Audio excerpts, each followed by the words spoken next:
ও যে মা কি সাজুগুজু করছো নাকি?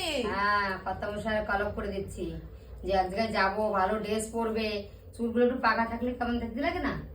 হ্যাঁ, তাই বলে তোমরা ভেবো না যে না চুল পেকে গেছে বলে ওনাকে নিয়ে বেরোতে আমার অসুবিধা। তোমার আবার মুখে ঠোঁটের আগে ইয়ে থাকে তো।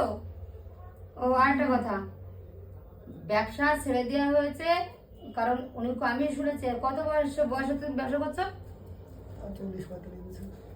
মানে তখন তোমার বয়স কত যখন শুরু করি? হ্যাঁ, 15 বছর। 15 বছর। মানে তখন আমার শ্বশুর মশাই বেঁচে ছিলেন, শ্বশুর আব্বা। তো উনি তখন থেকে উনি ব্যবসা করে আসছে এই পর্যন্ত। তো আমার মতে তো ওনার এখন রিটায়ার নেওয়া উচিত।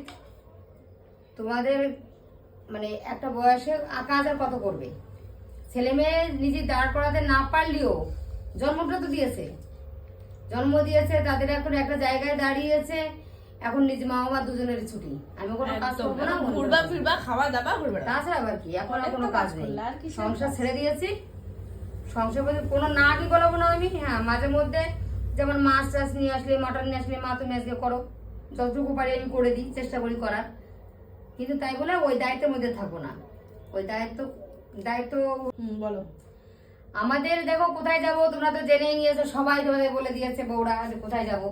হ্যাঁ, এইটা বলবো না যে এবার আমাদের পালা, আমি কাউদের সঙ্গে কোনো পালা দিতে চাই না।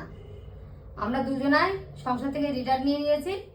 এবার যেখানে যাই না কেন দুজনে কর্তা মশাই আর আমি ঘুরে ঘুরে বেড়াবো, তাই তো কর্তা মশাই? হ্যাঁ, তাই তো? তাই তো। হ্যাঁ, হ্যাঁ, কত কাজ করবা? ঘোরার বয়স আর আর কত না। ঘুরবা? আর আমি শুনেছি যে উনি আমার শ্বশুর মশাই থাকাকালীন থেকেই, মানে খুব ছোটবেলা থেকে ব্যবসা করছে, খুব ছোটবেলা থেকে ব্যবসা করছে। এবার ব্যবসাটা বন্ধ। আর তারপরে একটা বড় কথা হচ্ছে কি, দোকানটা যদি ভেতরে হয়ে গেছে, এখন না সেই কাস্টমার খুব কম আসে, আর যেগুলো আসে নগদ টাকা খাবে অন্য জায়গায়, বাকি হলে ভোলাদা। কেন এনার মালগুলো নিজের টাকাতে কিনে আনতে হয় না? এসবগুলো আমার এই একদম ভালো লাগে না। আর কলপ করে দিচ্ছি, দেখো চুল বাবারে, চুল পেকে গেছে, চুল আমারও পেকেছে, চুল তো কত অল্প বয়সে চুল পেকে যায়।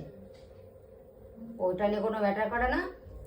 আমরা এখন রেডি হচ্ছি, এক এক করে সব গোছাবো, এরপরে আমি রেডি হবো, কত বসাকে রেডি যাবা করে দিয়ে। কটার সময় তোমরা? হ্যাঁ, যাবা কটার সময়? যাবো রাত্রে 11টায়, 11টায় বেরোবো।